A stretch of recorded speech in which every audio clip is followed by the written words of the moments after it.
Hello guys, இன்றைக்கி நான் ஒரு கதை கேட்டேன். எனக்கு ரொம்ப பிடிச்சிருந்துச்சு. மனசுக்குள்ளே ஏதோ ஒன்று பண்ணிச்சான். ஸோ நான் அதை உங்ககிட்ட சொல்கிறேன். எப்படி இருக்குன்னு சொல்லுங்கள், ஓகேவா? ஃபர்ஸ்ட் ஆஃப் ஆல், ரொம்ப நாளாக மீட் பண்ணாத 2 ஃப்ரெண்ட்ஸும் ஒரு நாள் மீட் பண்ணுறாங்க.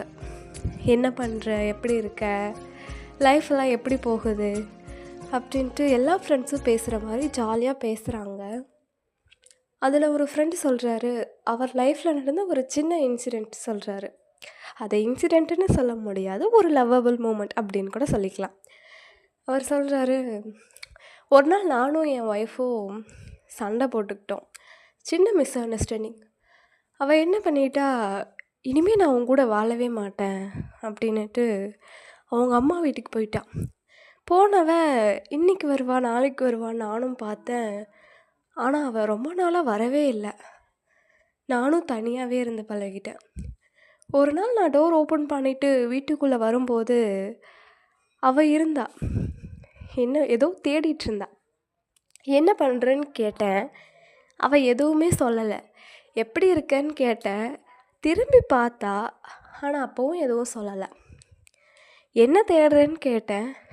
அதுக்கும் எந்த பதிலும் இல்லை. கொஞ்ச நேரம் அவள் பீர்வோக்குள்ளே அங்கே இங்கேன்னு எல்லாம் தேடிட்டு அவள் பேக் எடுத்துகிட்டு அவள் கிளம்பி போகிறா. அவள் போகும்போது என்ன எடுத்துகிட்டு போகிறேன்னு கேட்டேன். அவள் சொன்னான், எனக்கு சொந்தமான பொருள் எல்லாம் இங்கே இருந்துச்சு, அது எல்லாத்தையும் நான் எடுத்துகிட்டு போகிறேன், இனிமேல் நான் இங்கே வரமாட்டேன், அவ்வளோதான் அப்படின்னு சொல்லிட்டு அவள் போகிறா. அவள் போகும்போது நான் கேட்டேன், உனக்கு சொந்தமான பொருள் எல்லாத்தையுமே நீ எடுத்துட்டியா அப்படின்னு.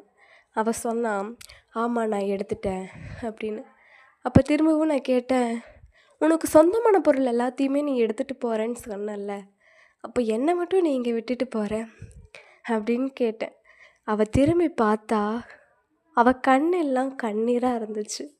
ஓடி வந்து, இனிமேல் நான் உன்னை விட்டு எங்கேயுமே போக மாட்டேன், நீ தான் எனக்கு எல்லாம், நான் இங்கேருந்து நான் உன்னை விட்டு எங்கேயுமே நான் இனி போக மாட்டேன் அப்படின்னு சொல்லிட்டு அழுதான். அப்புறம் அவள் பேக் எடுத்து பார்த்தேன். அந்த பேக்கில் எதுவுமே இல்லை. அப்போ தான் புரிஞ்சுது, அவள் என்னை பார்க்குறதுக்காக தான் இங்கே வந்திருக்கா அப்படின்னு. ஓகே காய்ஸ், இந்த கதை பிடிச்சிருந்தா லைக் பண்ணிவிட்டு சப்ஸ்கிரைப் பண்ணிவிடுங்க. பாய்.